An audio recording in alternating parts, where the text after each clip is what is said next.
Afternoon in 1968, inside Wells Restaurant on Lenox Avenue, a 62-year-old man with a slow smile and a sharper memory sat down to fried fish and rice. His name was Ellsworth Raymond Johnson. Harlem called him Bumpy. By the time the waiter brought the check, his heart had stopped, and an entire empire died with him at the table. No gunfire, no sirens. Just the quiet of a fork dropped on a plate. And what filled that silence in the weeks and years that followed was the darkest chapter Harlem had ever known. You have to understand what Bumpy actually was. He was not a shooter. He was a closer.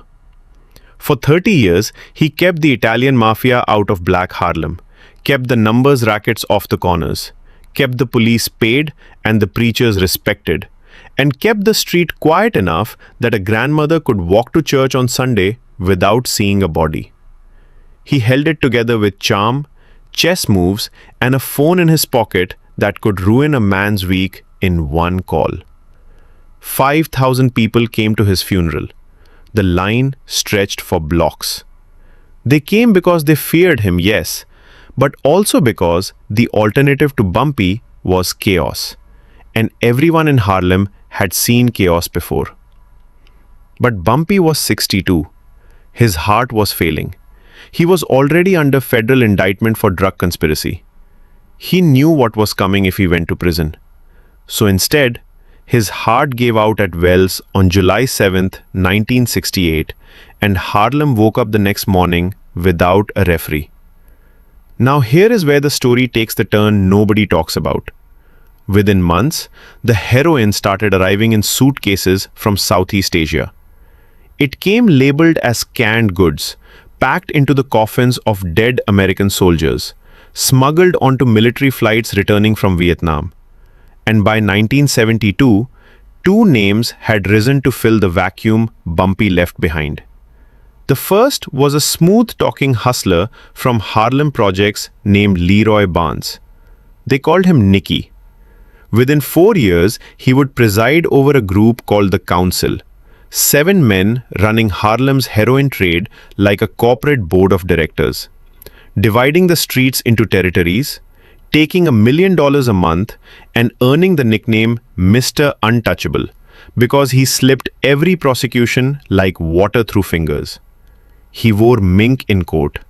He drove a Rolls-Royce to his arraignment. He made crime look like a board meeting. The second name was Frank Lucas. And if Nicky Barnes played the boardroom, Frank Lucas played the war room. He cut out the middlemen who used to supply Nicky and flew directly to Thailand, source to street direct. He came back with heroin that was 98% pure, untaxed, uncut, untouched by the local dealers who usually watered it down. He stamped the glassine bags with a tiny trademark, a logo nobody had ever seen before on Harlem drugs. He called it Blue Magic. He sold it for a price so low and a high so clean that he locked down the entire neighborhood in under a year. By the early 70s, Frank Lucas was making $1 million a day.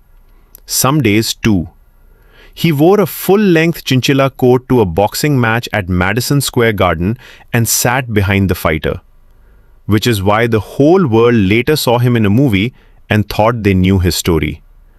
But what matters for Harlem is what the movie never showed.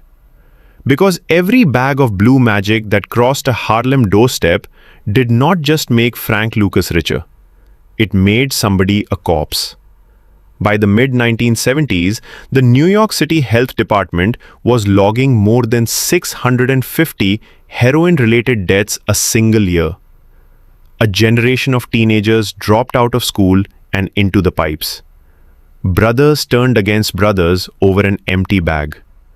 Mothers flushed their sons down the toilet with a syringe still in their arm.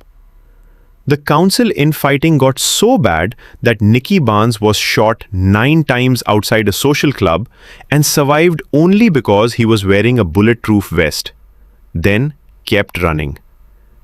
Frank Lucas turned on his own partners, ordered 3 of them killed to keep the math.